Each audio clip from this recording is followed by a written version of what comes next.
Cell of goods act हमने किया last class में। कंडीशन वारंटी,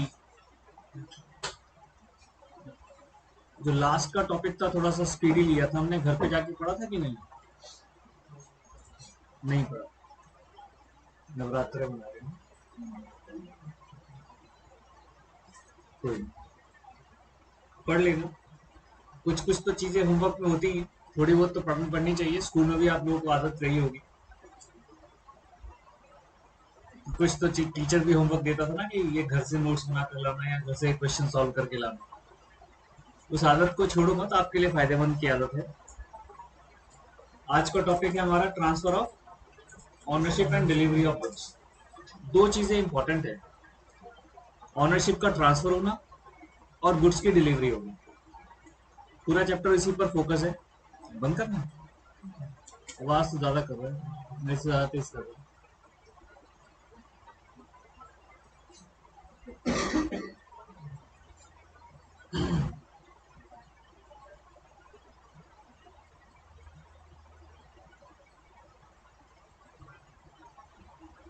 देखो बेटा, जब भी हम कोई गुड्स की डिलीवरी करते हैं या ट्रांसफर ऑफ ऑनरशिप होती है, यहाँ पर टाइम बहुत इंपॉर्टेंट है कि ऑनरशिप कब ट्रांसफर हुई, डिलीवरी कब हुई। Time, the most important time, most important point is time. Time of transfer of ownership या time of delivery of goods, इस पर हमें फोकस बड़ा ध्यान से देना पड़ेगा कि क्या चीज है।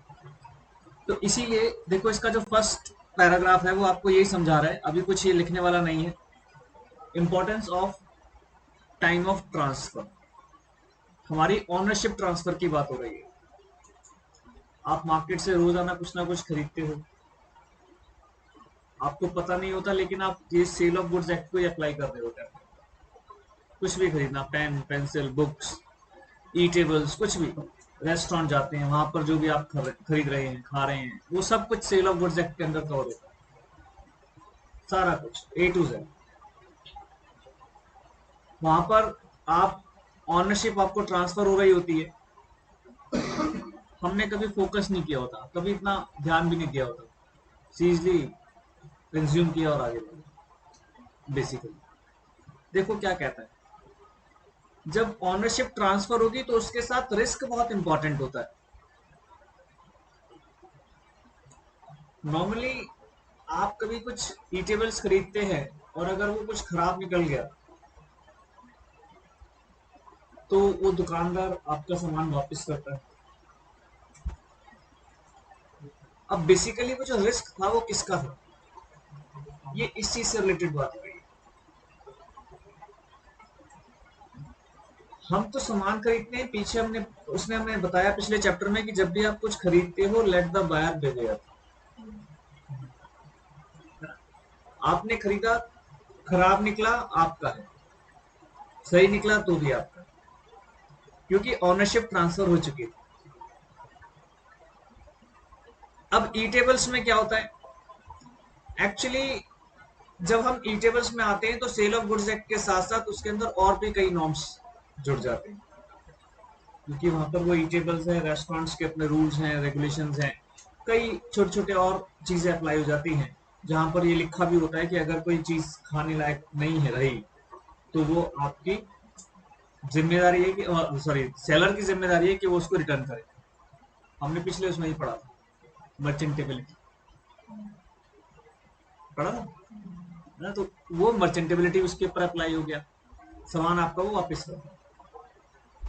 आप लोग लैपटॉप खरीदते हैं, टीवी, मोबाइल, कार, कुछ भी खरीदते हैं, कुछ भी खराब निकल जाता है तो फिर आप पहले उसकी कंडीशन वारंटी का पेज खोलकर पढ़ते हो कि भैया देखो कितने महीने की गारंटी है, ये सामान टूटा ही रिटर्नेबल है या नहीं है, रिप्लेसेबल है कि नहीं है, या रिपेयर किया जाएगा कि नहीं किया जाएगा। इस तरह की चीजें आप फिर पढ़ते हैं।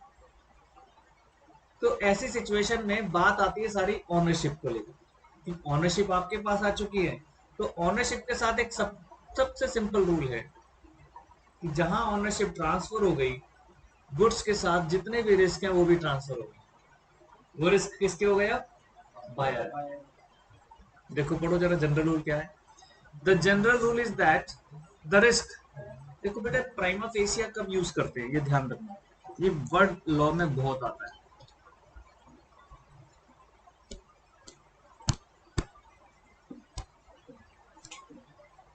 प्राइमा फेसिया, प्राइमा फेसिया का मतलब क्या है, बिल्कुल एक जनरल कॉन्सेप्शन में पहली लुक में जो चीज समझ में आए और जो लीगली हो उसे कहते हैं प्राइमा फेसिया। फर्स्ट उसमें कह रहा ना जनरल रूल, प्राइमा फेसिया क्या कहता है, यानी पहली अंडरस्टैंडिंग में in general and officially legally. अब बोल रहा है आगे कि रिस्क किसके साथ ट्रांसफर हो जाता है, with the property, with the property. Property मेरे कमरे से निकलकर आपके कमरे में गई, अब रिस्क किसका हो गया, आपका। जैसे मैं आपको बता रहा था कि मैंने सैनिटरी आइटम खरीदा जो ब्रेकेबल भी था, दुकानदार ने साफ साफ कहा मेरी शॉप से बाहर गया तो रिस्क किसका, आपका, मैं नहीं जानता, सारा कुछ जिम्मेदारी आपकी। Getting my point. तो ये चीज उसके साथ अप्लाई होती है। तो लिखें, ये छोटे छोटे नोट्स हैं। पहला नोट जनरल रूल, हेडिंग डाल दो general rule, general rule underline कर दो। First point, risk passes with the property.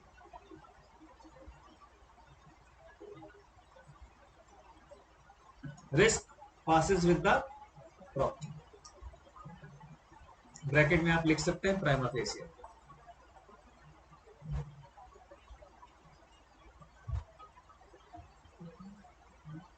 Prima fascia bracket में लिख लीजिए। Second point, second point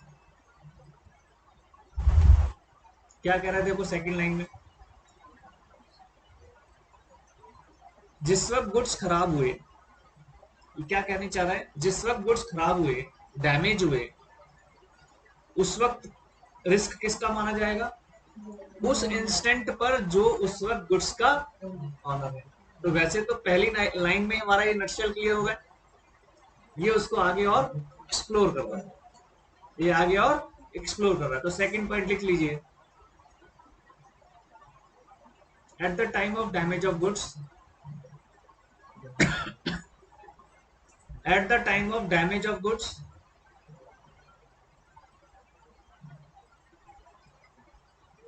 dot dot डालकर लिखो ऑनरशिप मैटर्स। जिस वक्त गुड्स डैमेज हो रहे हैं उस वक्त ऑनरशिप मैटर करती है, ऑनरशिप मैटर्स। फिर डॉट डॉट डालकर लिखो loss will be bear by the, loss will be bear by the owner. Loss कौन बियर करेगा, ऑनर। ऑनर जिस वक्त डैमेज होंगे ये देखा जाएगा कि कौन डैमेज, नो सॉरी कौन ऑनर है।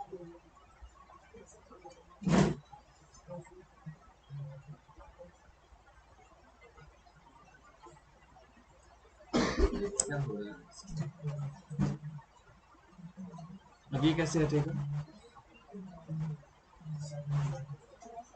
ये कहां से आ गया, हाँ ऊपर रूलर, ये अच्छा ये दब गया, थैंक यू।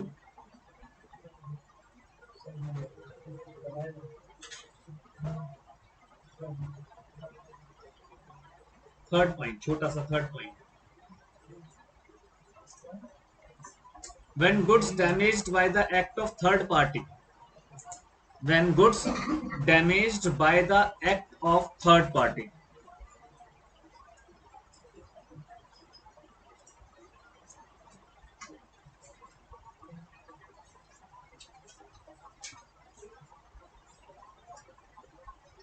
डॉट डॉट डालकर लिखो कौन डैमेज क्लेम करेगा, ओनली द ओनर। तो लिख दो डैमेज, सॉरी डैमेज नहीं करें, क्या बोलेंगे इसको, claim for damage, claim for damage will be sued by the owner. Damage तो हो गया, अब उसका क्लेम कौन करेगा, ऐसा करो, वो वाला बेंच ना ऐसे खिसका लो पूरा, एक बार खिसका लो। हाँ मैं अब वो आपको हर्ट नहीं करेगा। Claim for damage will be suit by the suit, मतलब कोर्ट में कौन केस करेगा, समझ गए बात को। एंड छोटा सा fourth point, suit for price. Suit for price, suit for price, suit मतलब यहां पर केस के लिए बात हो रही है। डॉट डॉट डालकर लिखो, seller can make against the buyer suit for price, SUIT, suit for price. Dot dot डालकर लिखो, seller can make against the buyer. अब बायर ने गुड्स ले लिए, पैसे नहीं दिए, तो सेलर के पास राइट है कि वो केस कर सकता है। दूसरी बात, अभी जैसे मैं बोल रहा था कि टाइल्स आई, टाइल्स जब आती हैं, दुकानदार ने तो पहले हाथ खड़े कर दिए, भैया मेरा तरफ से सारा रिस्क खत्म, मैं नहीं लूंगा कोई भी रिस्क। अब कौन डिलीवर कर रहा है, ट्रांसपोर्टर। अब अगर ट्रांसपोर्टर के साथ मेरा ये तय हो गया कि भैया जो भी टाइल्स टूटेंगे आप भुगतोगे, तो क्लेम कौन करेगा उन टाइल्स के लिए, बायर। किसके अगेंस्ट, ट्रांसपोर्टर के अगेंस्ट। सेलर तो साइड हो गया, तो थर्ड पार्टी वाला केस हो गया। लेकिन ये म्यूचुअल एग्रीमेंट्स होते हैं, जैसे उसने भी पहले बोल दिया ट्रांसपोर्टर ने कि भैया मैं जिम्मेदारी नहीं लूंगा। अब जब वो भी जिम्मेदारी नहीं लेगा तो अगले रिस्क किसका, सारा।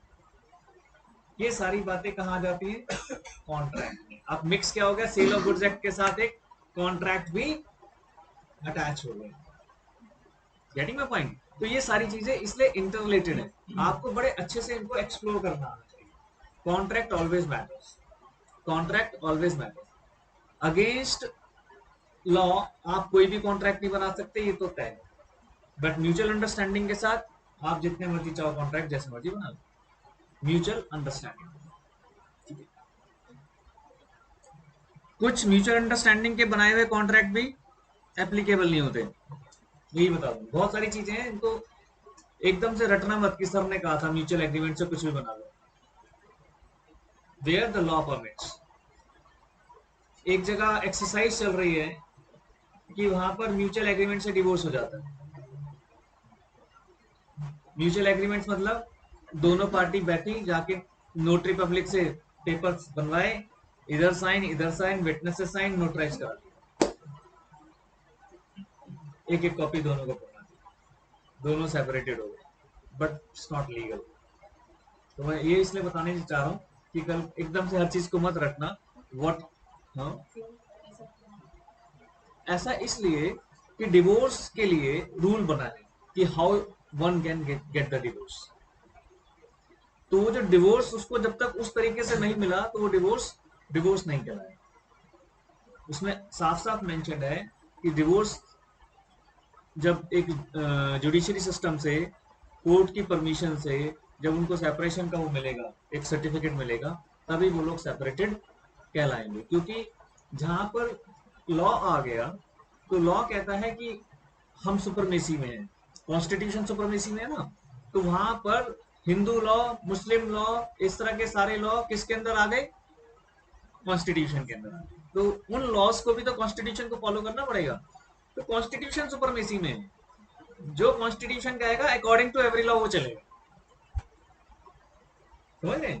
जैसे हिंदू मैरिज एक्ट के अंदर दो लोगों ने शादी कर ली, लेकिन कॉन्स्टिट्यूशन ने क्या कहा, अब जो लेटेस्ट आ गया कि उस मैरिज का रजिस्ट्रेशन कंपलसरी है। कंपलसरी है, कंपलसरी मतलब compulsory. You can't say that कि हाँ जी हम तो मंदिर में गए, हमने शादी कर ली, फेरे डाले, मांग भरी, और जो भी है हमने हिंदू राइट्स के हिसाब से कर लिया।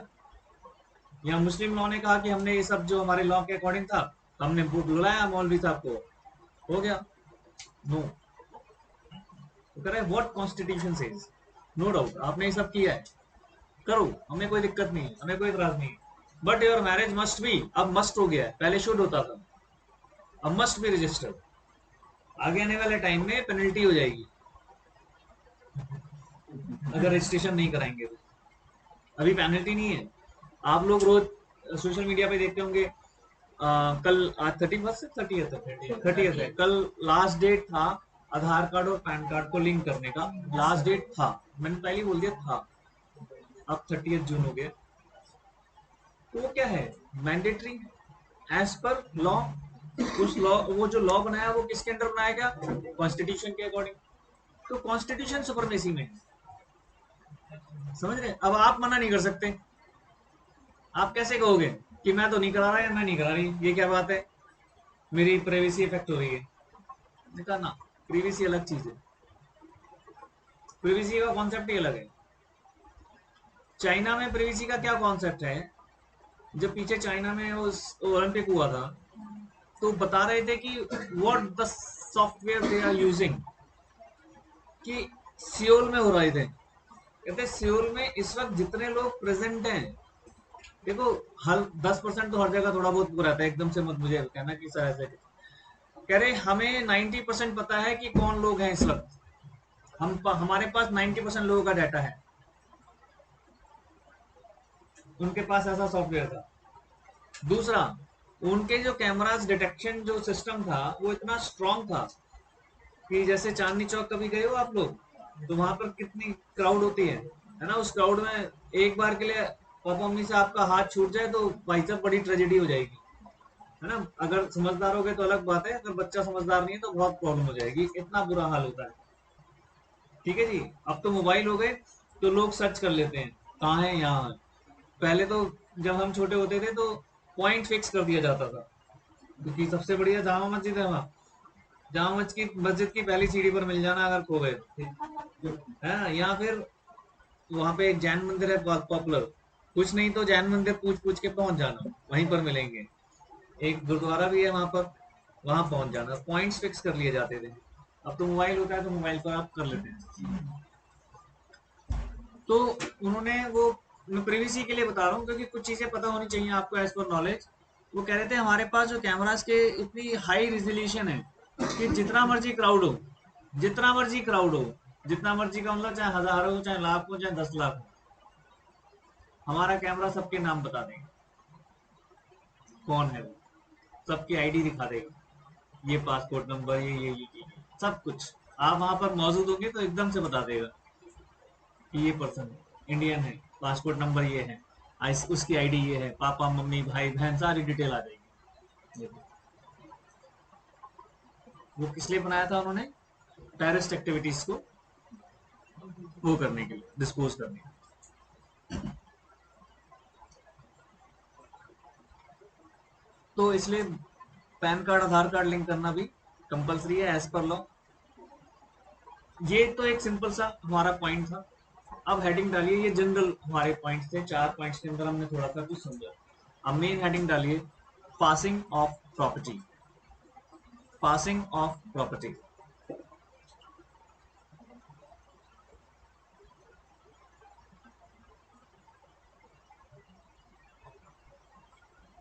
देखो बेटा, जब प्रॉपर्टी पास होती है तो दो चीजें साथ साथ क्रिएट होती है, जो कॉन्स्टिट्यूशन भी कहता है, राइट्स एंड ड्यूटीज। ड्यूटीज को हम लायबिलिटीज भी कहते हैं।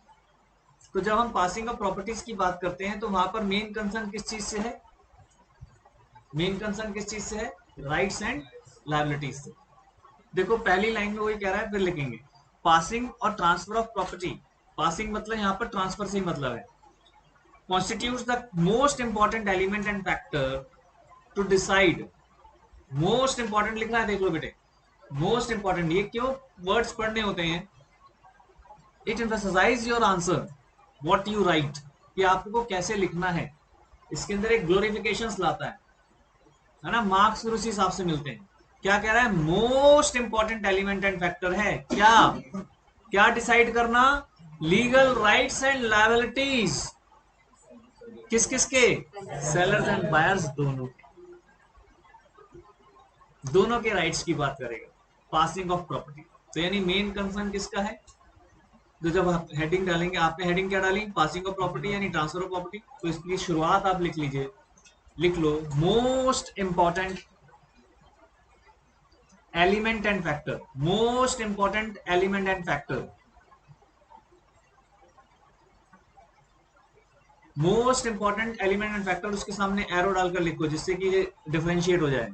ये एक पॉइंट है कि क्या है most important element and factor, arrow डालकर लिखो। Decide decide rights and liabilities of seller and owner. आप क्यों नहीं लिख रहे हो भाई, घर पे जाके लिखोगे? हैं? अच्छा लिखा हुआ है आपने। राइट्स एंड लायबिलिटीज ऑफ किस किस के, सेलर एंड बायर।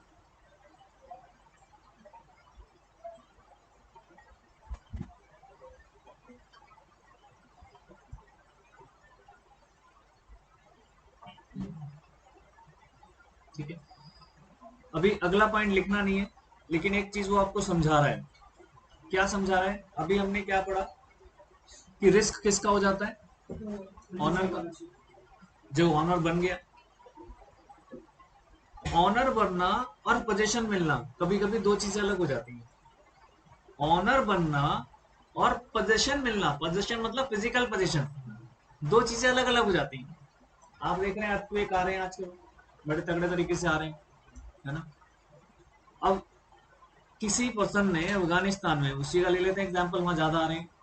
अफगानिस्तान में उसने लैपटॉप खरीदा एक दुकान से, लैपटॉप खरीदा एक दुकान से, पेमेंट कर दी, बिल विल सब बन गया, लेकिन गुड्स की डिलीवरी नहीं मिली, लैपटॉप की अभी पोजीशन नहीं मिली। ध्यान से समझना इसको। और अर्थक्वेक आया और दुकान पूरी तहस नहस हो गई। अब उस लैपटॉप का रिस्क किसका, जो डैमेज हुआ, खत्म ही हो गया।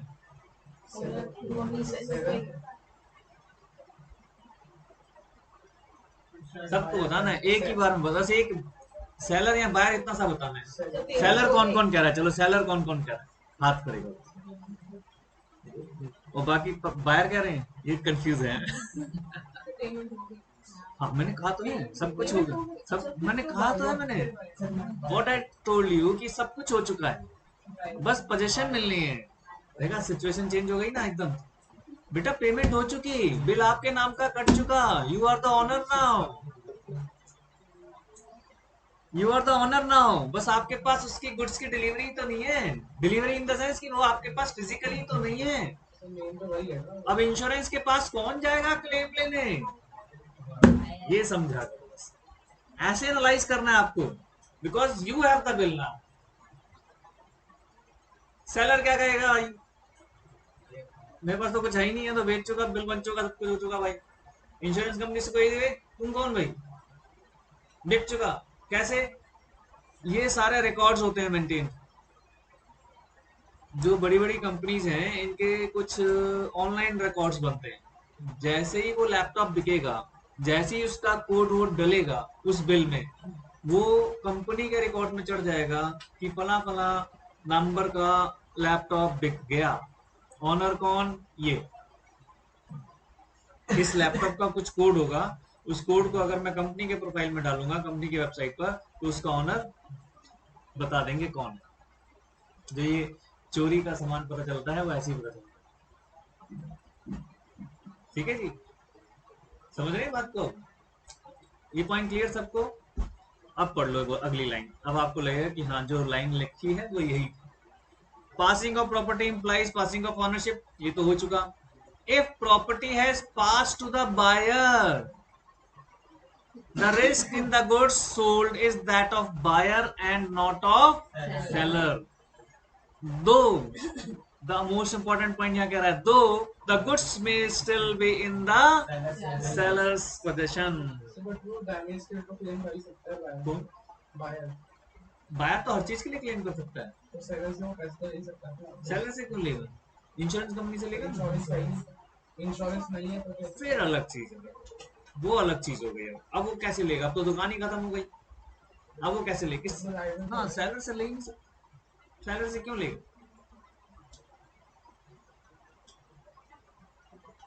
अब इंश्योरेंस क्लेम देखो, ये जो चीजें होती हैं ये ध्यान रखने वाली बात है कि आपको अब पैसा इसीलिए तो इंश्योरेंस कहते हैं कि इंश्योरेंस कराओ तुरंत। क्यों कहते हैं, इसीलिए कहते हैं। शिप है, आपने यूरोप से सामान मंगाया, अब शिप में सामान डूब गया, आपको तो मिला ही नहीं, आप सेलर को कैसे कहोगे? ये चीज जहां ऑनरशिप ट्रांसफर हो गई या फिर उसके अंदर रूल्स होंगे, मेंशन होगा टिल डिलीवरी, तब होता है टिल पोजीशन। ये वर्ड इसीलिए तो पढ़ा रहे हैं। पढ़ क्यों रहे हो आप? क्योंकि छोटी छोटी चीज है, आपको इन कॉन्ट्रैक्ट्स को समझना है, तभी तो आप अपने क्लाइंट को समझाओगे कि ये मेंशन करवाइए कि मुझे गुड्स इन हैंड चाहिए। शिप वाले केस में फिर जो कंपनी है जिसके शिप है उसको चाहिए इंश्योरेंस, शिपिंग कंपनी सारा इंश्योरेंस के साथ चलती है, बिना इंश्योरेंस के साथ कोई चलता ही नहीं। आप देखोगे, आप जब एयर टिकट, रेलवे टिकट, बस टिकट कुछ भी बुक कराते हैं, उसमें एक लास्ट में एक पॉइंट आता है, you want to insure yourself. क्यों आता है?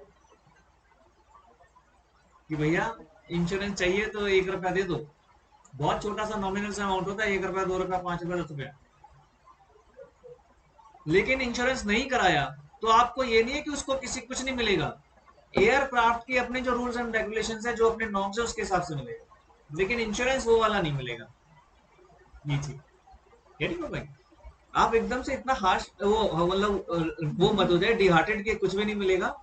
जो नॉर्म्स होंगे उसके अकॉर्डिंग तो डैमेज मिलेगा ही मिलेगा। वो बहुत सारे, मैं तो आपको एक वो बता रहा हूँ कि अभी हम पासिंग की बात कर रहे हैं, लेकिन जो कॉन्ट्रैक्ट है उसमें बहुत कुछ मेंशन होता है। कॉन्ट्रैक्ट में तो इतना कुछ मेंशन होता है कि आप दंग रह जाएंगे।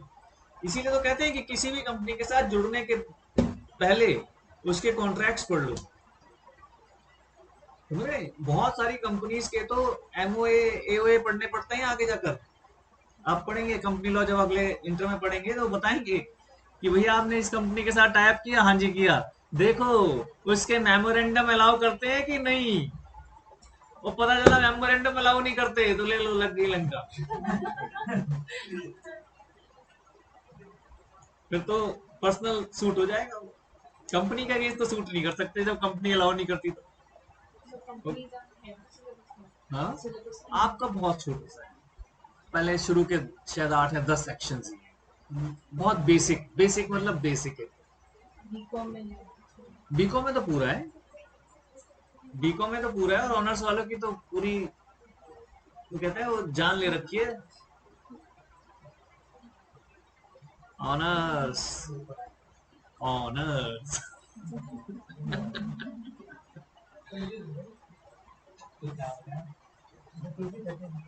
कोई नहीं, जब पढ़ते हैं ना, जितना कम पढ़ो वो भी उतना ही ज्यादा लगता है, और जितना ज्यादा मिल जाए और पढ़ने की इच्छा हो तो वो भी कम लगता है। तो ये सब सोचो ही मत। आई डिड ऑनर्स, है ना, हंसराज कॉलेज से पास आउट हूँ, है ना। तो हम भी जब एंटर किए ऑनर्स में तो हमारे को भी कई लोगों ने डराया, तुम प्रोग्राम कर लेता। मेरे टाइम पर पता है क्या रेशो था? मेरे टाइम का रेशो सुनो, बीकॉम ऑनर्स और बीकॉम प्रोग्राम में, अब तो काफी ऑलमोस्ट सेम सा है। हमारे टाइम पर प्रोग्राम का सिलेबस बीकॉम ऑनर्स के सिलेबस से 20% था। हम 100% पढ़ते थे तो वो सिर्फ 20% पढ़ते थे। खुश। क्वेश्चन कैसे आते थे? 20-20 नंबर के 5 क्वेश्चन अकाउंट्स में।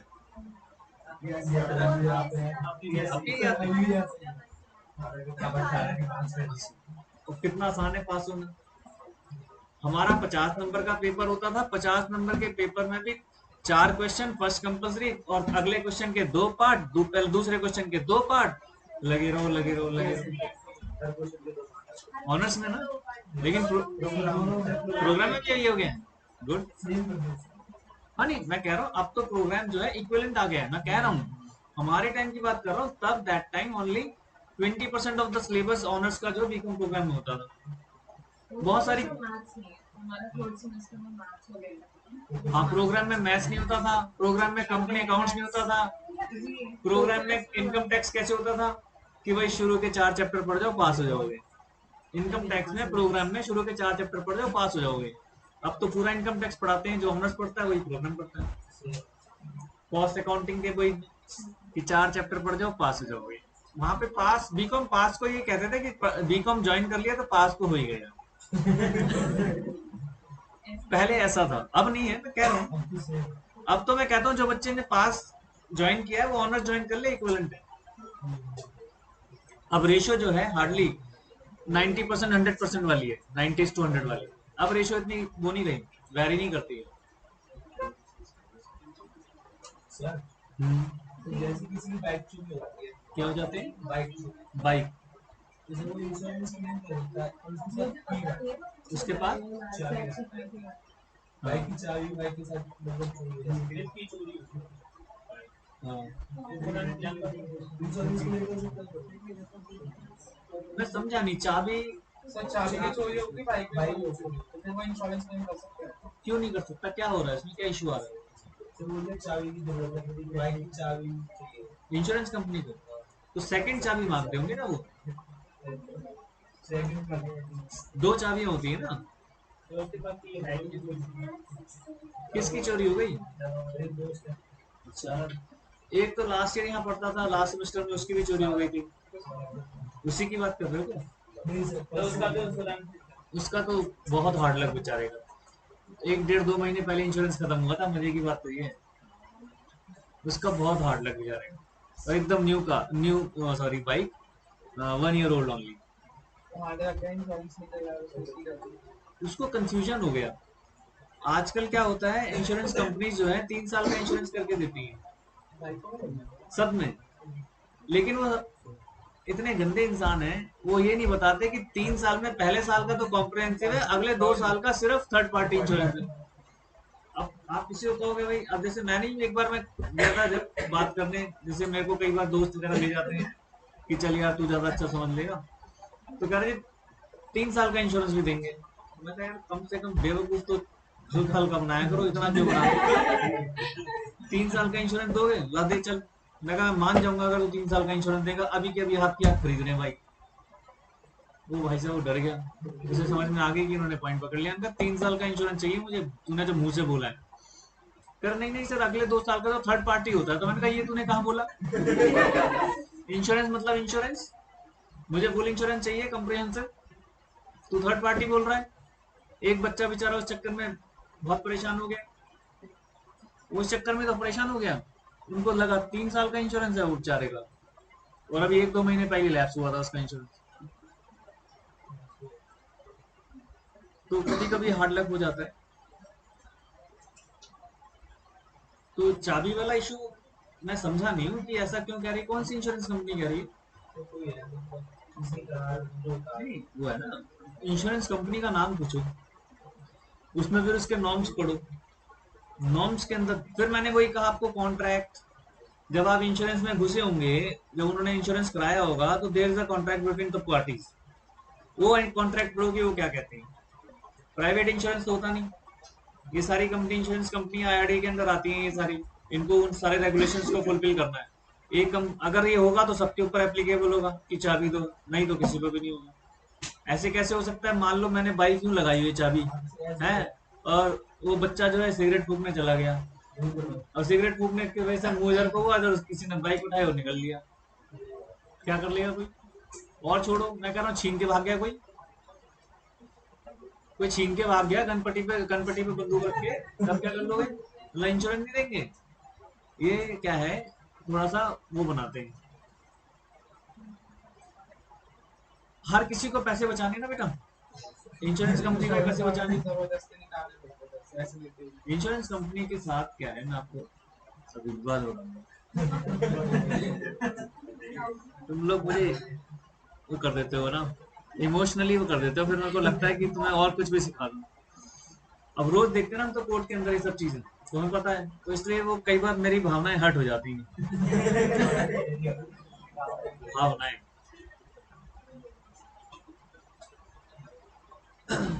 तो बेटा, जब भी हम बात करेंगे ना पासिंग ऑफ प्रॉपर्टीज को लेकर, तो इसके अंदर रूल्स बने। हमने पीछे गुड्स के टाइप्स पढ़े। पहला टाइप क्या था? Specific goods. फिर आया एसर्टेन गुड्स, फिर आया अनएसर्टेन गुड्स। एक्चुअली अब उसके ऊपर भी डिपेंड करता है कि गुड्स की टाइप क्या है, उस टाइप के अकॉर्डिंग थोड़े बहुत रूल्स फ्लक्चुएट हो सकते हैं। तो इस वाले टॉपिक का अब आप पहले समझना कि क्या कह रहा है। ये यहां तक तो हम समझ गए, अभी तो बेसिक था। अब ये क्या कहना चाह रहा है, ध्यान से देखना। The rules regarding transfer of property in goods from the seller to buyer depends on two basic factors. ये रूल्स नहीं है, बच्चे इसको रूल समझ लेते हैं। ये कह रहा है दो फैक्टर्स पहले समझने पड़ेंगे, जिन दो फैक्टर्स के ऊपर रूल्स डिपेंड करते हैं। तो हम पहले रूल्स पढ़ लेते हैं, ऊपर ऊपर से, फिर फैक्टर्स पर आएंगे। देखो क्या कह रहा है। अरे यार आज इससे कुछ गड़बड़ हो रही है।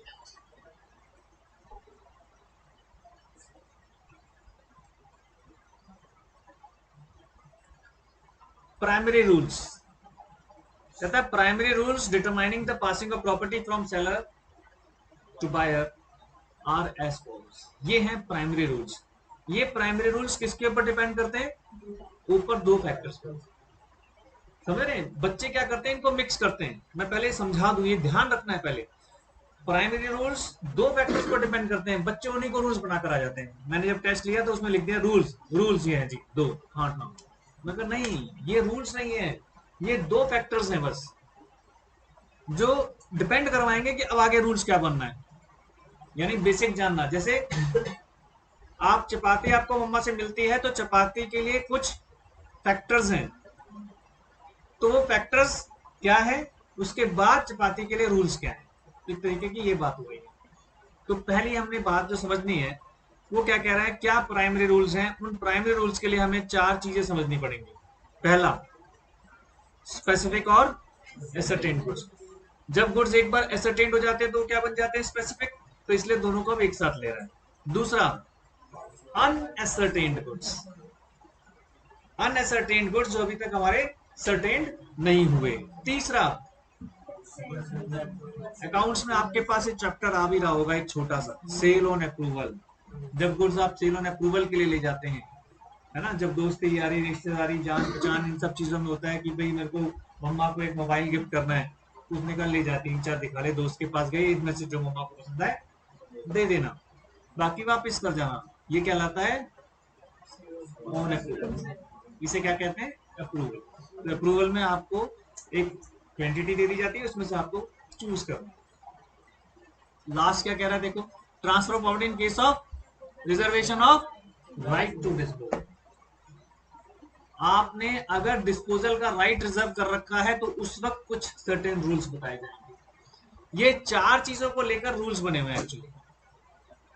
इन चार चीजों को लेकर तब सबसे पहला किसके लिए बना, स्पेसिफिक और एसर्टेन। देखो इसको समझ लो जरा। अब पहले इसी को मैं डिस्कस कर रहा हूं, इससे आपको आइडिया हो जाएगा, फिर उसका बेसिक पढ़ेंगे। उन फैक्टर्स को क्या कह रहा है, सेक्शन 19 बताता है इसको, किसको, स्पेसिफिक और एसर्टेन गुड्स की पासिंग को, कि भाई क्या रूल्स हैं। कोई ऑनलाइन है नहीं है,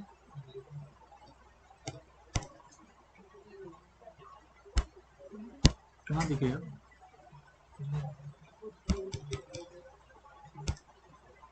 इसमें दिखेगा, कोई भी नहीं, कोई भी नहीं इंटेलिजेंट। कुछ और रीजन तो नहीं है, कहीं पता चला हमारी तरफ से कोई गड़बड़ हो रही है, मतलब मेरी तरफ से आ रहा है लिंक कार्ड।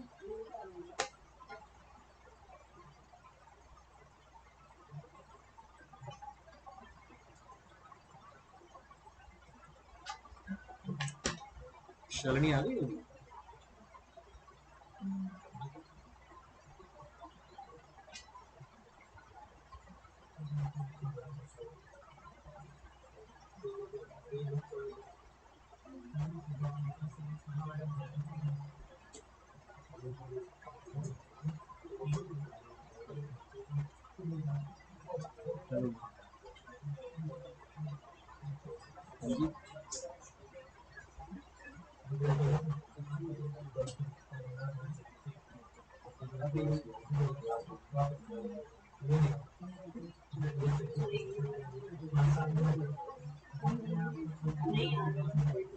एक मिनट होल्ड करो।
सॉरी।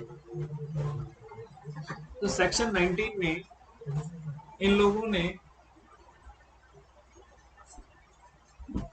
स्पेसिफिक और सर्टेन गुड्स के लिए रूल्स बनाए अंडर सेक्शन 19।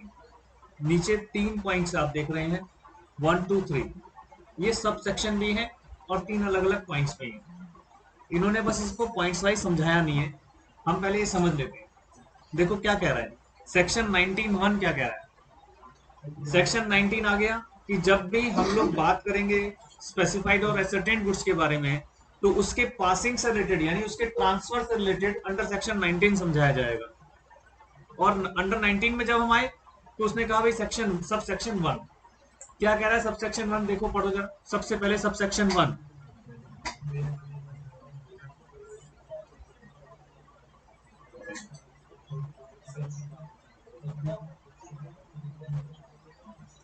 पार्टीज अपनी इंटेंशन बताएंगी किसको लेकर कि ट्रांसफर कब करना है, when to be transfer, intention उसको क्या बोलते हैं, इंटेंशन। अब पढ़ो, कह रहा है where the contract, where there is a contract for sale of specific or certain goods, the property in them is transferred to the buyer at such time as the parties to the contract intend to be transferred. जिस वक्त दोनों parties की intention clear हो गई कि इस वक्त हमें प्रॉपर्टी की ट्रांसफर चाहिए, तो वो कहलाएगा क्या, टाइम ऑफ ट्रांसफर। जो मैं कह रहा था ना स्टार्टिंग में कि टाइम बहुत इंपॉर्टेंट है, टाइम बहुत इंपॉर्टेंट। ठीक है जी, चाहे गुड्स स्पेसिफाइड ही क्यों ना हो, तो उसके अंदर इंटेंशन बहुत इंपॉर्टेंट हो जाती है। ये भी समझ रहे हैं, बाद में लिखेंगे। तो सेकंड पढ़ो, 19(2) क्या कह रहा है?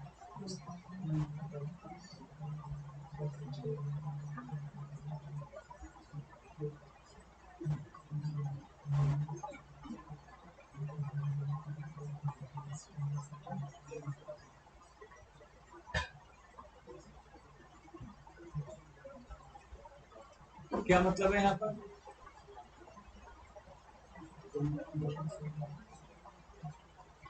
Now it depends on their conduct. पहले वाले पॉइंट में तो टाइम दोनों ने बात कर लिया, कॉन्ट्रैक्ट के अंदर मेंशन हो जाएगा कि कल 6 बजे पहुंचा देना गुड्स, या कल मैं आपके पास 3 बजे आऊंगा, 3 बजे आपसे गुड्स डिलीवरी ले लूंगा। इंटेंशन क्लियर हो गई वहां पर। लेकिन यहाँ पर कंडक्ट, कंडक्ट का मतलब क्या है कि मैं जब आपके पास आ जाऊंगा तब दे देना, कोई टाइम मैटर नहीं कर रहा। वहां पर कंडक्ट एक डिसाइड हो गया कि किस कंडक्ट से ट्रांसफर होगा। वो क्या कह रहा है, सूनर और लेटर जैसे ही मेरे पास गुड्स आएंगे I will hand over to you. Conduct, समझ रहे हैं, वहां पर टाइम मेंशन नहीं है। 19(3) पढ़ो जरा।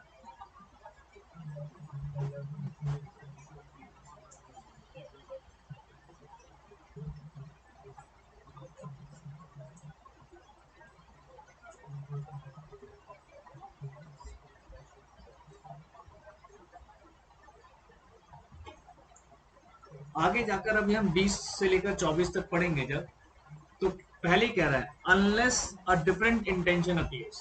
अगर कोई आपकी डिफरेंट इंटेंशन अपीयर नहीं हो रही कॉन्ट्रैक्ट के अंदर, ये कहाँ होती है different intention appear?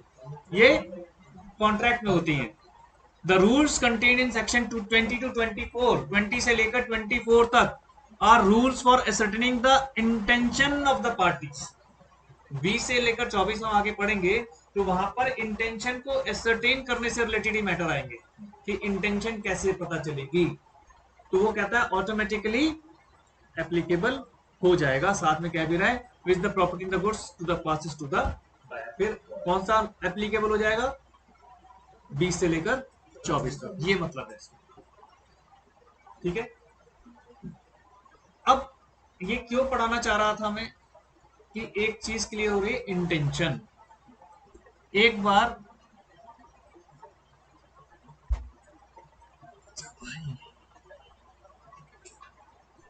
Goods must be ascertained भी पढ़ लो।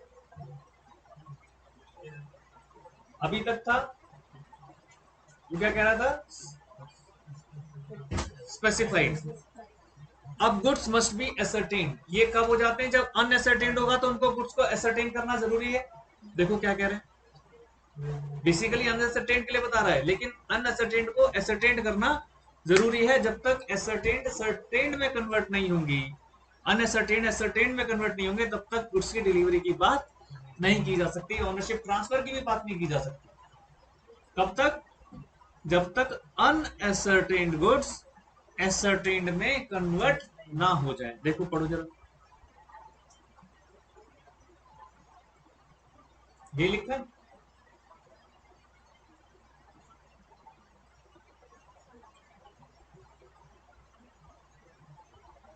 यही है।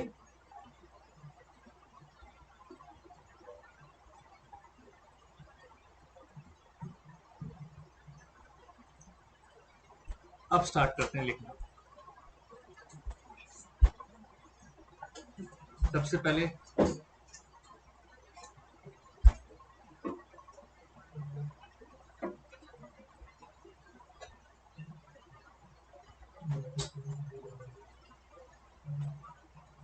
लिखना factors. Factors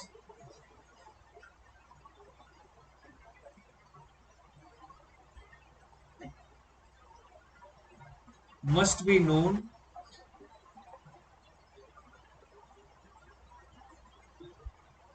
factors must be known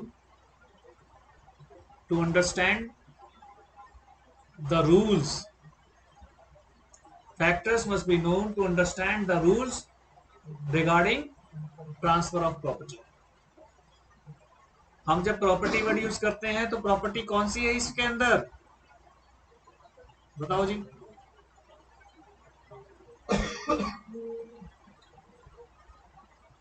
बताओ, मूवेबल। ये ध्यान रखना है। एक्चुअली मैं इसलिए पूछ रहा हूँ, बोल रहा हूँ, क्योंकि बच्चों के दिमाग में प्रॉपर्टी वर्ड से घर जमीन को लेकर ही बोलते हैं normally, how much property you have. तो हम किसको मानते हैं, घरों को, दुकानों को, जो बिल्कुल बिल्डिंग जो फिक्स्ड है, जो हिल नहीं सकती, non movable. Number 1, identification of goods. ये फैक्टर्स की बात हो रही है। नंबर 1 फैक्टर क्या है, आइडेंटिफिकेशन ऑफ गुड्स। ब्रैकेट में लिखना section 18। Identification of goods bracket में लिखना सेक्शन 18।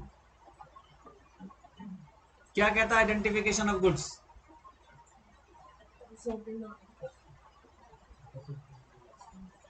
देखो पढ़ो क्या कह रहा है आइडेंटिफिकेशन ऑफ गुड्स।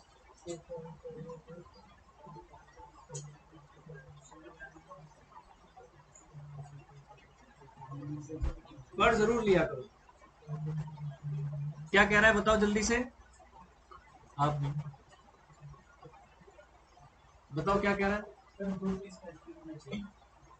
जब ट्रांसफर होता है तो ओनरशिप जब ट्रांसफर होती है तब तक वो अनसर्टेन है, अगर उनको ट्रांसफर करने की स्पेसिफिक। इसीलिए मैंने जानबूझकर बी पॉइंट भी पढ़वाया था, उसी से रिलेटेड आ रहा है ना ये वाला पॉइंट। मैंने क्या कहा था कि पहले आगे जाएंगे फिर पीछे आएंगे। अब आपको समझ में आएगा कि वो क्यों बताना चाह रहा है। जब तक गुड्स आइडेंटिफाई नहीं होंगे आपको ओनरशिप ट्रांसफर नहीं होगा, ठीक है ना। तो इसमें ज्यादा लिखने की जरूरत नहीं है, सिर्फ इतना, identification of goods section 18, that's ठीक है, क्योंकि वो आगे सब चीज आ ही जाएगी। लिखो second factor, intention of parties.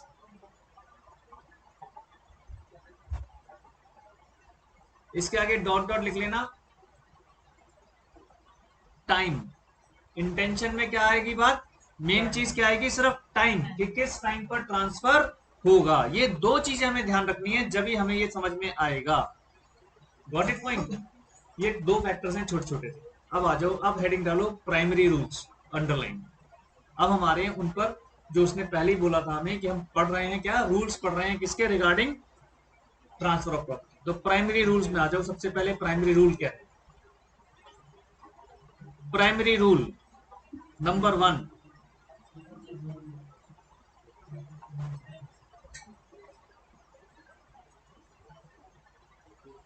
Primary rule number 1, specific और ascertained property. Primary rule number 1, specific और एसर्टेन्ड प्रॉपर्टी, ब्रैकेट में सेक्शन 19, ब्रैकेट में सेक्शन 19। इसी के नीचे इसका फर्स्ट पॉइंट लिखो, सेक्शन 19 ब्रैकेट में 1। तो वो आपको याद रहेगा कि हम पहले सब सेक्शन की बात कर रहे हैं। किसकी बात कर रहे हैं, पहले सब सेक्शन की बात कर रहे हैं। वो अपने आप में 1 2 3 भी बनेगा और ये सब सेक्शन भी है। क्या मेन पॉइंट था इसके अंदर,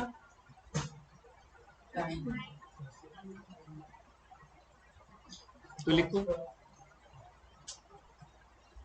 it should be clear between the parties, it should be clear between the parties the intention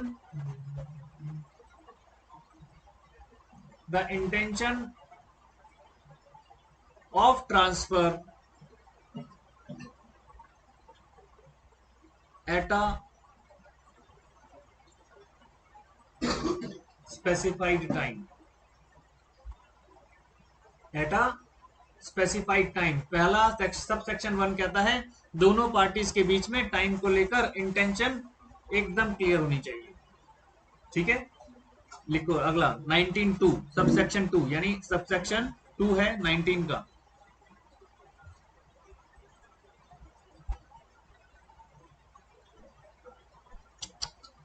ये बड़ा क्यों हो रहा आज, कुछ क्या इशू है?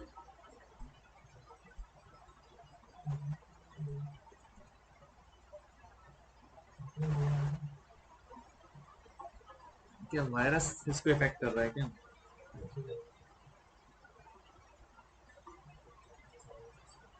वायरस कर रहा है इफेक्ट इसे?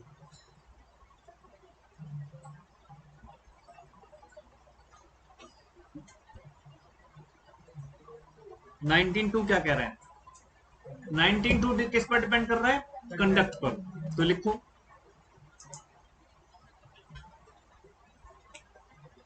intention of the parties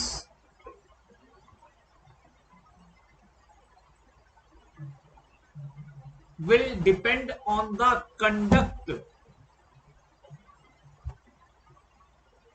and circumstances of the case. Intention किस पर डिपेंड कर रही है? अब कंडक्ट पर और सर्कमस्टांसेस पर।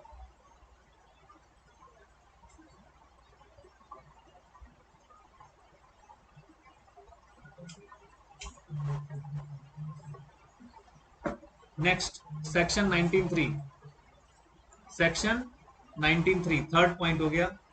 सेक्शन 19.3 यानी सबसेक्शन 3 क्या था इसके अंदर? इसमें ये पहले मेंशन बहुत करना जरूरी है, unless a different intention appears. लिखो unless a different intention appears, जब तक कोई डिफरेंट इंटेंशन अपीयर्स नहीं होती, जब तक कोई डिफरेंट इंटेंशन अपीयर्स नहीं होती, डॉट डॉट डालकर लिखना रूल्स इन सेक्शंस 20 सेक्शन 20-24 यानी 20 से लेकर 24 तक, unless different intention appears, dot dot डालकर लिखना रूल्स इन सेक्शन 20-24 मतलब हो गया 20 से लेकर 24 तक will be applied, will be applied.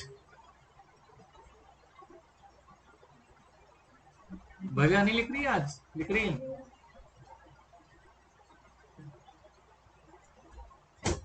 पढ़ने दे आज।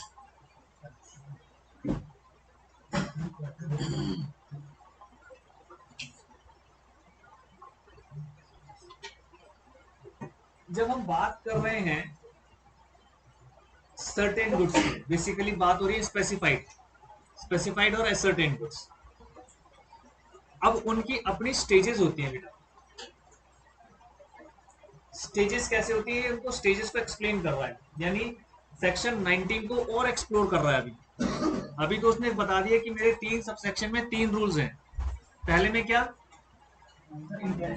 टाइम को लेकर इंटेंशन क्लियर होनी चाहिए। दूसरे में क्या है? कंडक्ट या सर्कमस्टेंसेस पर इंटेंशन डिपेंड करेगी। और तीसरे में क्या है? अनलेस डिफरेंट इंटेंशन अपीयर्स 20 से लेकर 24 तक अप्लाई हो जाएगा। लेकिन अब वो और स्पेसिफाई कर रहा है वो एसर्टेन्ड गुड्स को, वो स्पेसिफिक गुड्स को। वो 3 स्टेट में मिल सकते हैं। 3 स्टेट क्या होते हैं पहले समझें। पहला डिलीवरेबल स्टेट। डिलीवरेबल मतलब क्या होता है? ये रेडिया एकदम ले जाओ,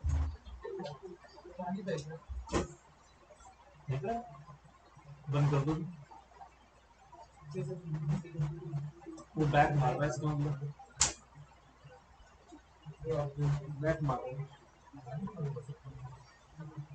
पहला है डिलीवरेबल स्टेट कि गुड्स तैयार है ले जाओ, गुड्स तैयार है ले जाओ। ऊपर के 3 रूल्स देख लेंगे सबसेक्शन 1 2 3।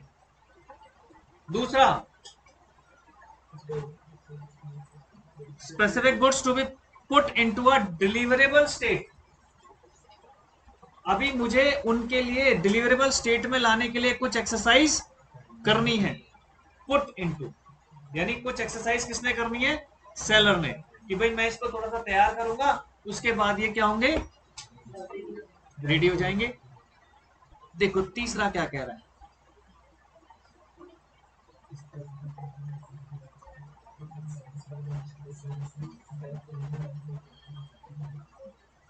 कभी कभी इसके एग्जाम्पल से भी समझेंगे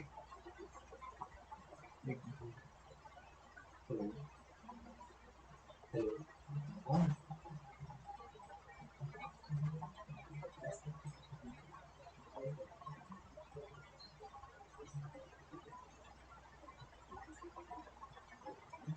सी टीम टीम कौन सी क्या टीम कह रहे हैं टीम मतलब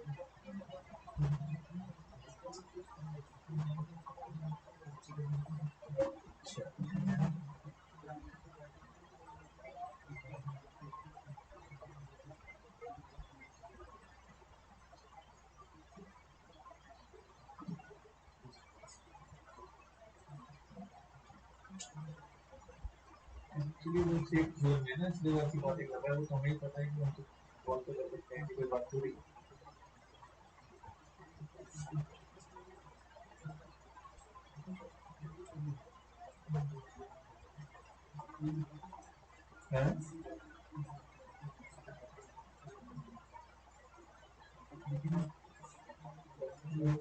कैश बैंक में नहीं है ट्रांसफर कैसे करता हूँ कैश है क्या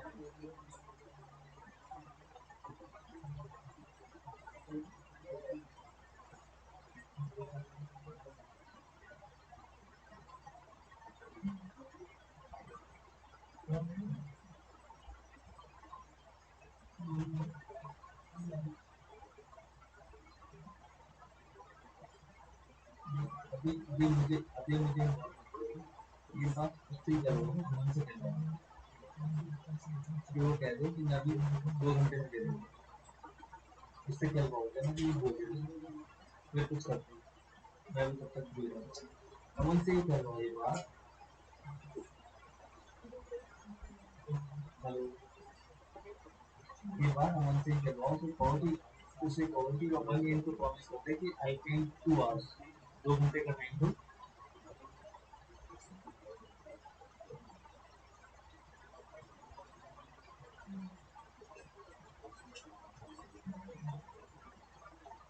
वो मेरे इन्वॉल्वमेंट मत करो ये कहना चाह रहा हूँ हेलो एक सेकंड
मैं टीवी से बचना चाह रहा था, इसलिए मैं ही बैलेंस करा कर रही हूँ। बेंट होता है ना, पता चला कि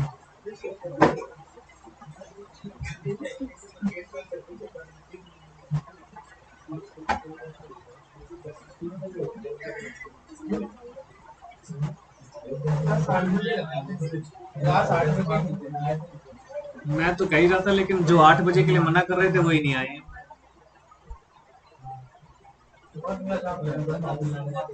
मेरे को कुछ समस्या हो रही है।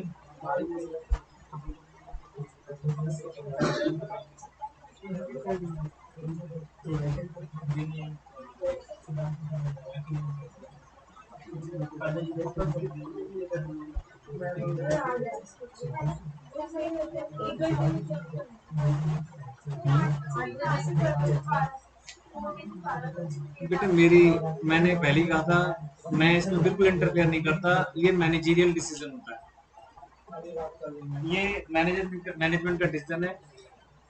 मेरे पास पहले मैसेज आता था 10:30 क्लास है, मैं आ जाता था। 11 बजे क्लास है, आ जाता था। 12 बजे क्लास है, आ जाता था। मैं आज तक कभी ये कहा ही नहीं कि ये क्लास इतने बजे मत रखो, उतने बजे।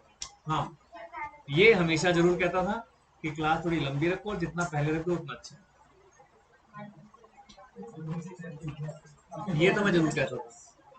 क्योंकि वो जो 2.5 घंटे की क्लास मुझे मिली थी उसमें एक रिजल्ट निकलता था। वही तो कह रहा हूँ, उसमें एक रिजल्ट निकलता था। अब बच्चों ने ऑनलाइन नहीं आना मना कर देना, मेरा तो टाइम वेस्ट होता है। ऑनलाइन पे लगे रहो, देखते रहो। नहीं है, मुझे पता है।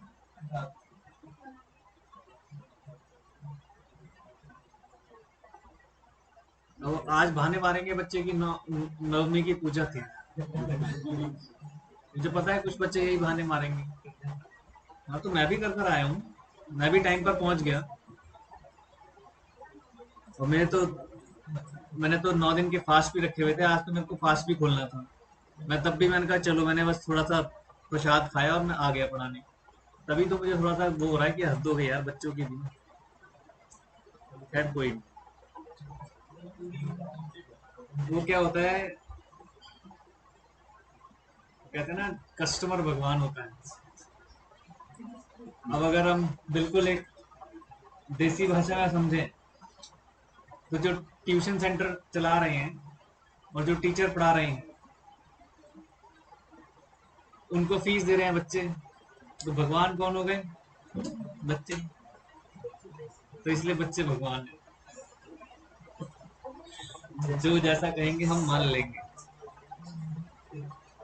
वही तभी तो कह रहा हूँ, जिन्होंने 8 बजे कराया था वही नहीं आए हैं, और 9 बजे कराया था वही नहीं आए हैं। और 8 बजे का टाइम मेरे को इतना परफेक्ट सूट कर रहा था,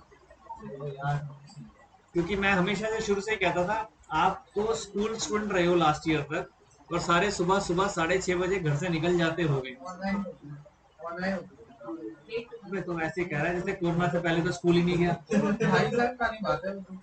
कोरोना से पहले स्कूल थोड़ी जाता था। समय तो मना ही नहीं करा 8 बजे। कोरोना ने तो आपकी आदतें खराब की हैं, और आदतें किसने खराब की हैं? और कोरोना से ज्यादा मैं आपको यही बता दूं, सरकार की इंटेंशन खराब थी, जो तुम लोगों को आलसी बना दिया घर में बिठा के। मैं तो अपनी कॉलोनी के पार्क में देखता था, जो बच्चे स्कूल नहीं जाते थे वो पार्क में सवेरे सवेरे हाँ हूँ वो क्या क्या खेल रहे होते थे। तो मैं यही सोचता था कि इससे अच्छा स्कूल चले जाएं। ना, स्कूल नहीं जाना, पार्क में जाना है। और जिन बच्चों ने, मतलब आपका अपना नहीं कह रहा, एक जनरल बात कर रहा हूँ, एवरेज बात कर रहा हूँ, ऐसा किसी ने कोई खास घर में रहकर काम नहीं किया जो ये कह दे कि हाँ जी ये माइलस्टोन है। कोई, सबने या तो वेट बढ़ाया है, मैंने कहा हाँ, या फिर मतलब वो दूसरी बात नहीं बोलनी चाहिए जो नेगेटिव है। अदरवाइज तो सबने वेट ही बढ़ाया घर में रहकर। मम्मी ने बस अच्छे अच्छे पकवान बनाकर खिलाए, ये बेटा आज मेरा ये खाएंगे, आज ये खाएंगे।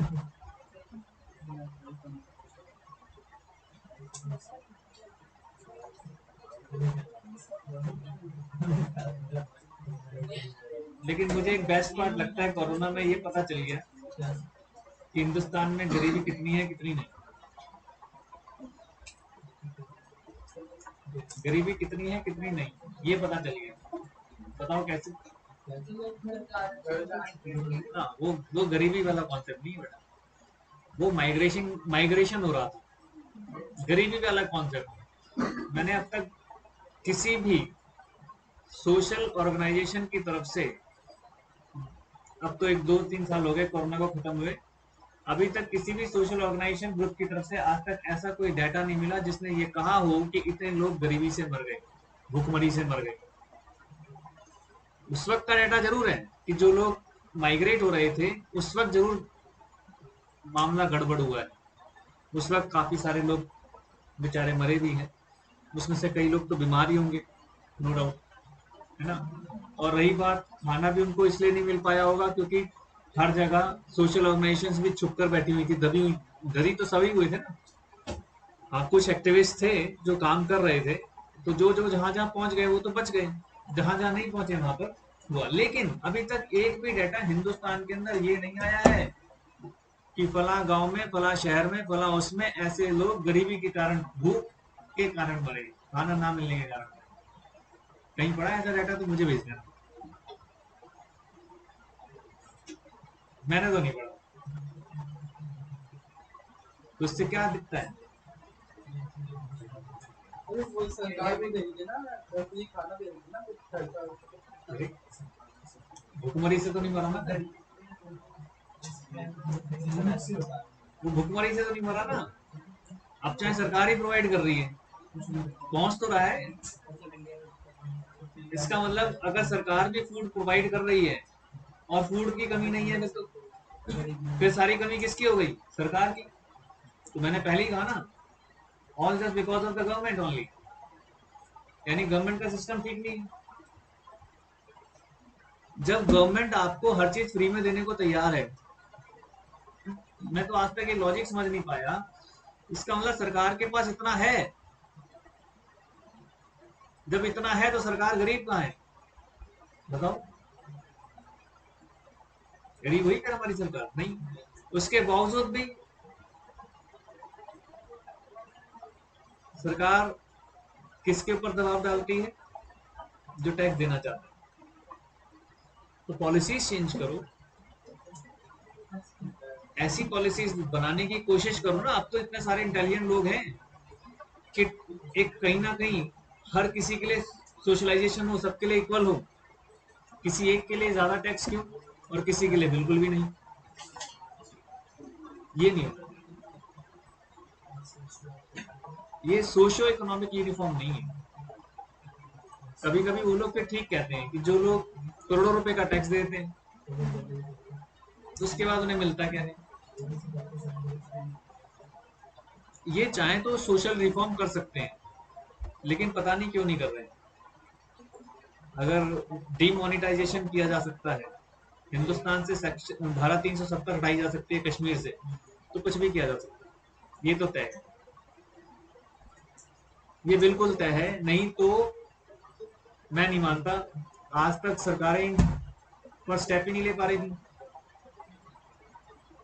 पहले कभी भी ओवरऑल डिमोनेटाइजेशन नहीं हुआ, पूरी की पूरी करेंसी चेंज कर दी जाए। बहुत बड़ी बात थी 500 और 1000 के नोट को बंद कर दे।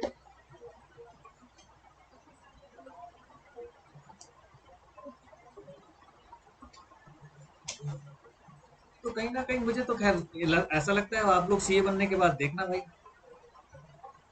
मुझे तो आज तक नहीं, वो तो खैर मैं कभी किसी से भी उम्मीद नहीं करता। ये इमेजिनेशन होते हैं, मैं इमेजिनेटिव बहुत हूँ। अगर सीए से उम्मीद की होती तो सीए इंस्टीट्यूट बहुत पुराना है, वो बहुत कुछ कर चुका होगा, बहुत कुछ कर चुका होगा। सारे उंगली सिर्फ किस पर उठा देते हैं? जुडिशरी सिस्टम पर। और मैं अकेला बंदा हूँ जो मैं सीए के स्टूडेंट्स को पढ़ाता भी हूँ और मैं उंगली भी उठाता हूँ कि भैया इतने इंटेलिजेंट लोग हो लाखों में, कहाँ है इकोनॉमिक रिफॉर्म? किसकी जिम्मेदारी है इकोनॉमिक रिफॉर्म? फाइनेंशियल इंस्टीट्यूशंस की ना। बैंक्स क्यों नहीं करते? आप बैंक से लोन लेकर दिखा दो, एक गारंटी दे रहा हूँ, एक एजुकेशनल लोन लेकर दिखा दो, ओपनली बोल रहा हूँ आज तो मैं। एक बच्चा एजुकेशनल लोन लेकर दिखा दे बैंक से और वो बता दे कि मैंने बिल्कुल बिना हैसल्स के और बिल्कुल एकदम time bound, with in time bound, दूसरा 1 साल खत्म हो जाएगा, एजुकेशन लोन नहीं मिलेगा, तो फिर क्या फायदा? सिस्टम्स को इजी करना भी तो जरूरी है। सिस्टम्स कितने टफ किए हुए हैं। आप आज कहते हो आधार कार्ड पैन कार्ड को लिंक कर दो, तो उसको और इजी कर दो ना। एक एक ही कार्ड कर दो जिसके अंदर सब कुछ कर दो। पहले तो सब कुछ गलत किया हुआ है।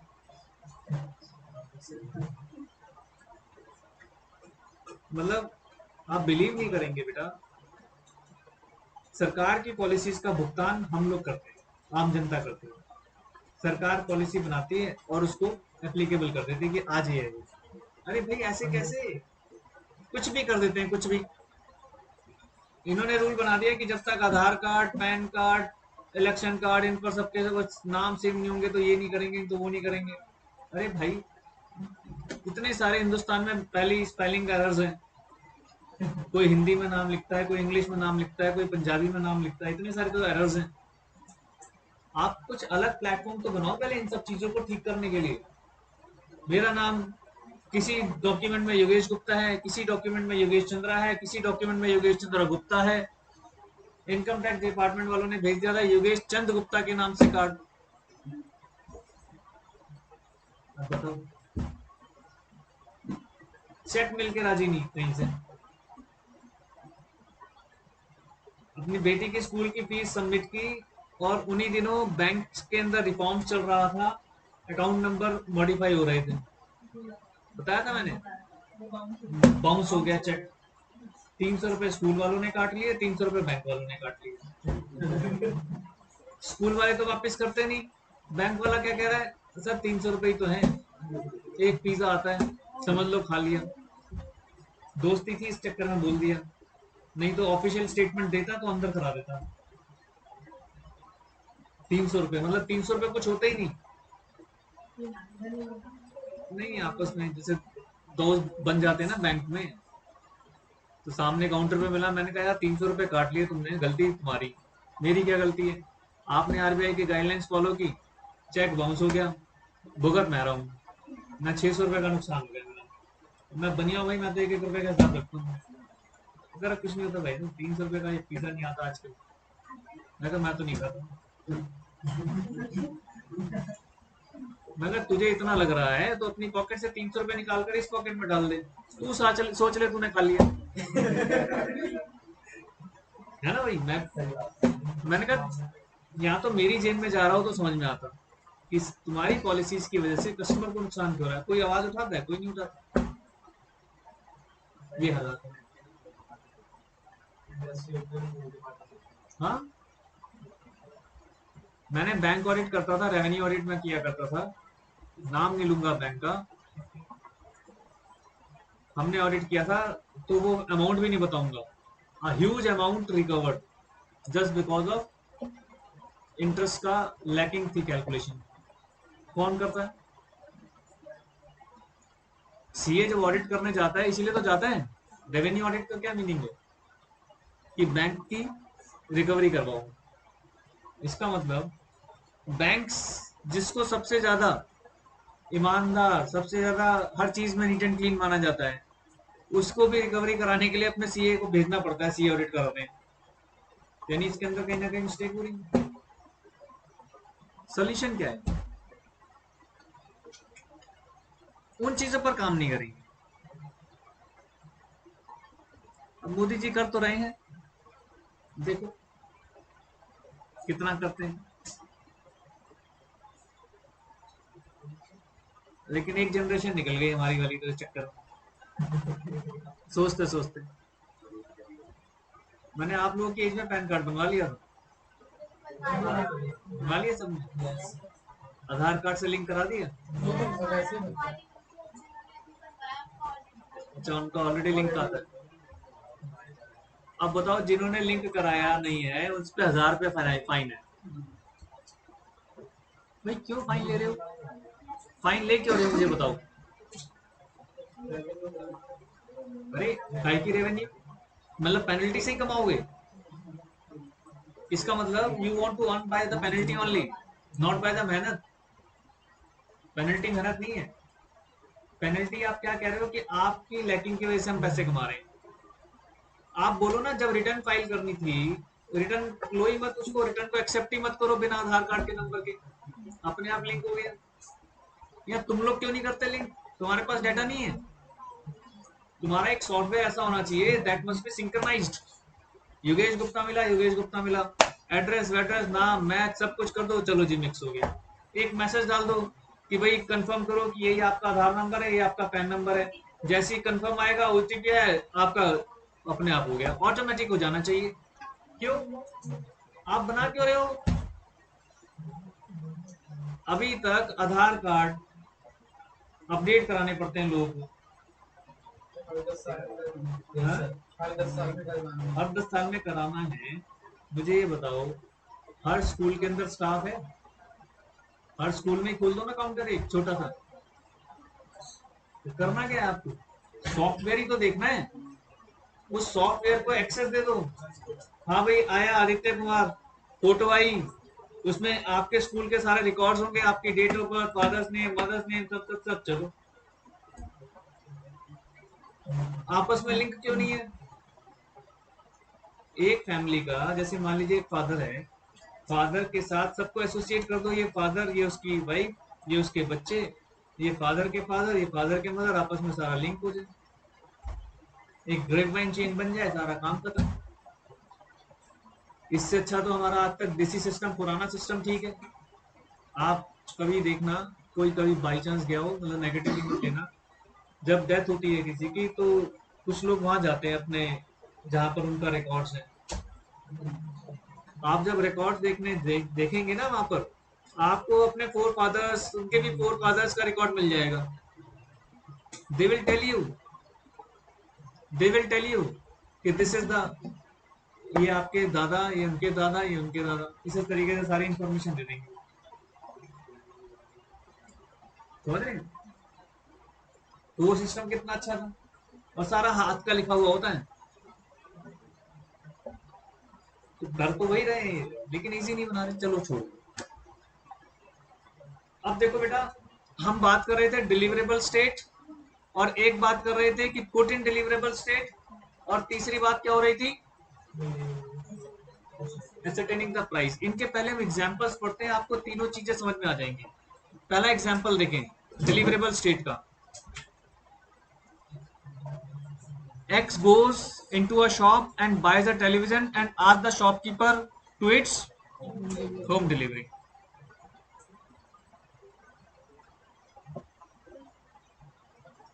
To its home delivery. The shopkeeper agrees to do it. The television immediately becomes the property of X. ठीक है जी। सेकंड देखो, second example.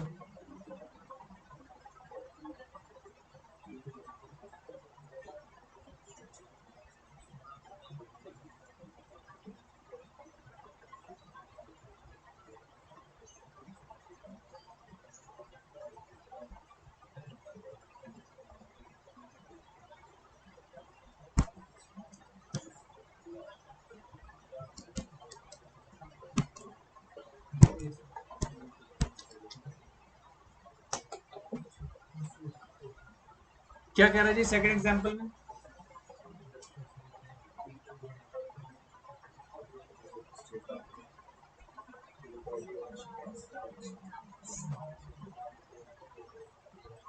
Put in deliverable state. खाली डब्बे से तो कुछ काम होगा नहीं। अभी सॉफ्टवेयर की बात हुई है, बिना सॉफ्टवेयर के तो काम चलेगा नहीं। सॉफ्टवेयर होगा तभी ऑपरेटिंग सिस्टम बनेगा, ऑपरेटिंग सिस्टम के बाद आप काम करते हो। तो क्या कहना चाह रहा है Peter before making the delivery? In this case, the property transferred to Peter only after the shopkeeper has installed the operating system. Put in deliverable state. तीसरे में आ जाऊं। अब हम यहाँ पर प्राइस एसरटेन वाली मोड में आने चाह रहे हैं। अभी हम प्राइस नहीं एसरटेन कर पा रहे हैं। बहुत सारी जगह एग्जांपल देता हूँ। बहुत सारी जगह बेटा क्या होता है, जैसे मैं हूँ, मान लीजिए मेरे घर में रेनोवेशन चल रहा है और मुझे कुछ लगाना है। अब मैं उसे कहूँ कि मुझे ये सामान लगाना है, ये चीजें चाहिए, ऐसा ऐसा, मैंने सब चीजें बता दी। बताओ भाई कितनी कॉस्ट आएगी। मैंने एक ठेकेदार को बुला लिया कि बताओ भाई कितना खर्चा आएगा। अब वो क्या करेगा? कैलकुलेशन स्टार्ट करेगा ना। अंदाजा, मैंने कहा अंदाजा नहीं चाहिए, एग्जैक्ट अमाउंट बता दो। तो उसको क्या कह रहा है? A sold carpets to the company which are required to be laid. The carpet was delivered to the company's premises but was stolen before it could be laid. It was held that the carpet was not in deliverable state as it was not laid, which was the part of the contract and hence the property had not. नहीं यार, ये तो वो example नहीं है।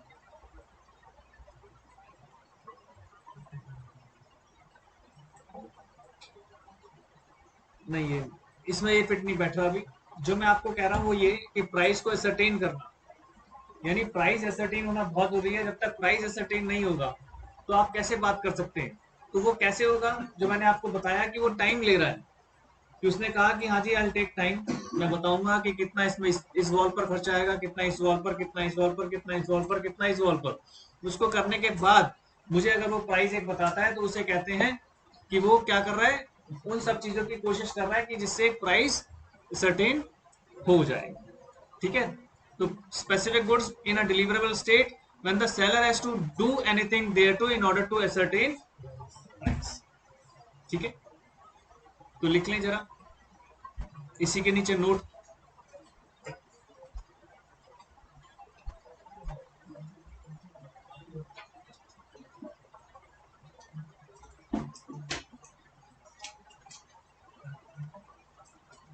Note लिखना, stages of goods while passing the property.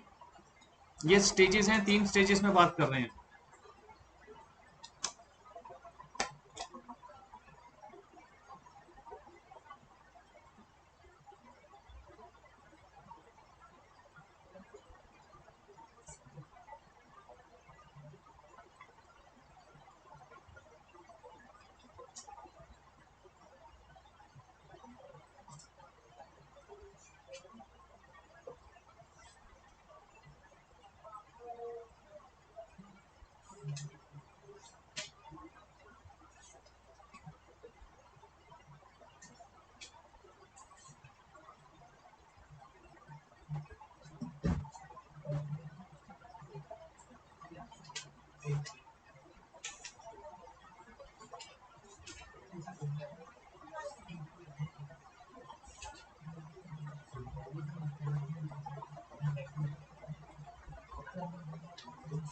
First लिखो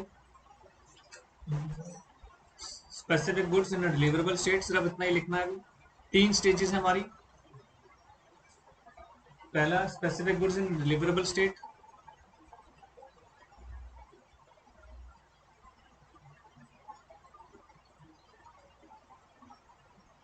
दूसरा specific goods to be put in a deliverable state,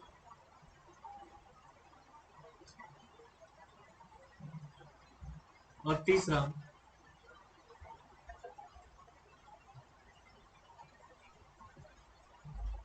specific goods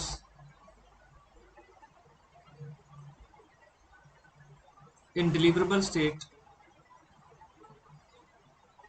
when price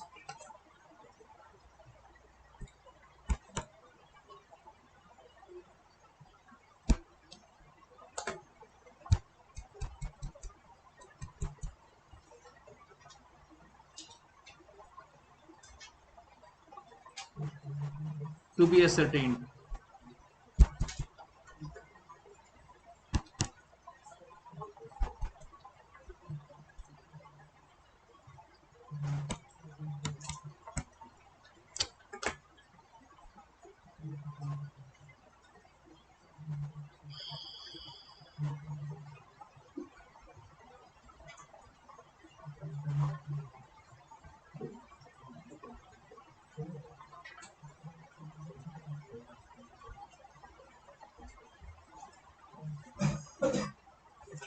ये था हमारा section 19।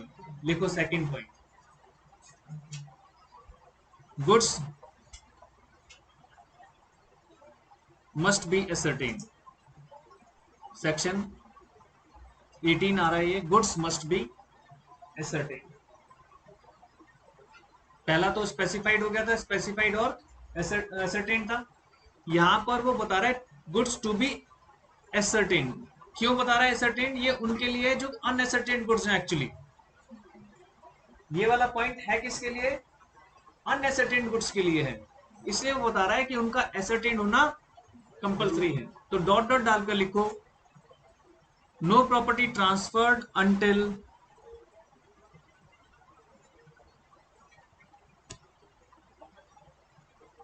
No property transferred until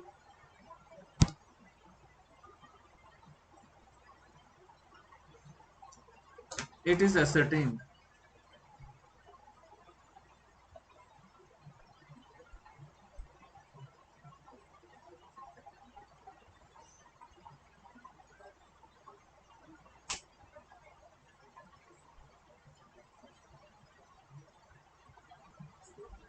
ये सब क्या आ रहा है यार, क्या गड़बड़ हो रही है?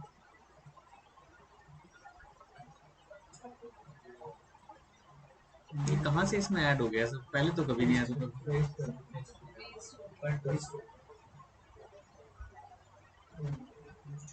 डिलीट कर दो।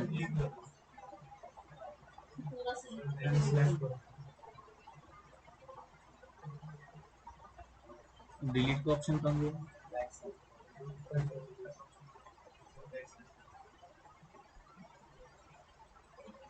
ऐसा आया क्यों? ये क्या हो रहा है?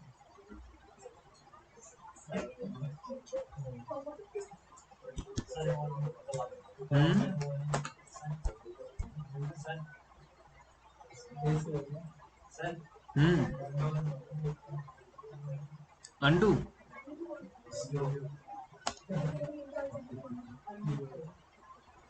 चलो अंडू तो कर दिया, बट ये हो क्यों रहा है? तो ये समझ नहीं आता। ये आज ही परेशान कर रहे हैं। ये आज ही परेशान कर रहे हैं। ये मार्किंग भी ना हिल गया ना, मैं वही देख रहा हूँ।